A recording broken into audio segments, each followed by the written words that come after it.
Middle east में बढ़ते तनाव के बीच भारत को तेल सप्लाई को लेकर बड़ी राहत मिली। अमेरिका ने फिलहाल 30 दिनों के लिए भारत को रूसी तेल खरीदने की छूट दी है, यानी कि भारतीय रिफाइनरियां अभी रूस से तेल खरीदती रह सकती हैं ताकि वैश्विक बाजार में सप्लाई बनी रहे। इस फैसले की जानकारी अमेरिका के ट्रेजरी सेक्रेटरी स्कॉट बेसेंट ने सोशल मीडिया प्लेटफॉर्म एक्स पर दी।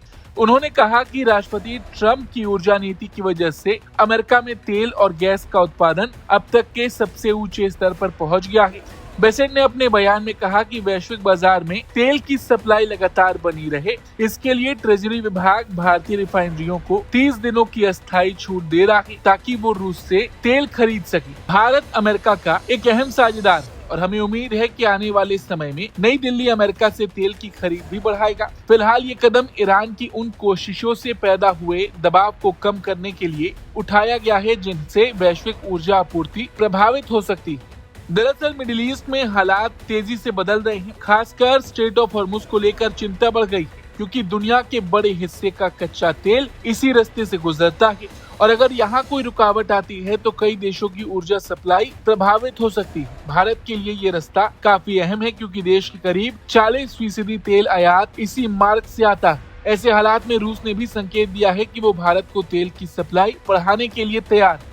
रिपोर्ट्स के मुताबिक करीब 95 लाख बैरल रूसी कच्चा तेल भारत के आसपास समुद्री रास्ते में मौजूद है जो जल्द ही भारतीय बंदरगाहों तक पहुंच सकता है। आपको बता दें, यूक्रेन युद्ध के बाद से रूस भारत के लिए एक बड़ा तेल सप्लायर बन चुका है। पश्चिमी देशों के प्रतिबंधों के बावजूद भारत ने सस्ती दरों पर रूसी तेल खरीदना जारी रखा और धीरे धीरे रूस भारत के सबसे बड़े तेल आपूर्तिकर्ताओं में शामिल हो गया। कई महीनों तक भारत के कुल तेल आयात का करीब 30% हिस्सा रूस से आने लगा। भारत दुनिया का तीसरा सबसे बड़ा तेल उपभोक्ता देश है और उसकी रिफाइनरियां रोजाना करीब 5.6 मिलियन बैरल तेल प्रोसेस करती हैं। और ऐसे में ऊर्जा सुरक्षा के लिए भारत अलग अलग देशों से तेल खरीदने की नीति अपनाता है। मौजूदा हालात में अमेरिका की छूट और रूस की सप्लाई दोनों मिलकर भारत की ऊर्जा जरूरतों को संतुलित रखने में मदद कर सकती हैं। इससे साफ है कि अंतर्राष्ट्रीय राजनीति के बीच भी भारत और रूस की ऊर्जा साझेदारी मजबूत बनी हुई है। Bureau report, Bharat.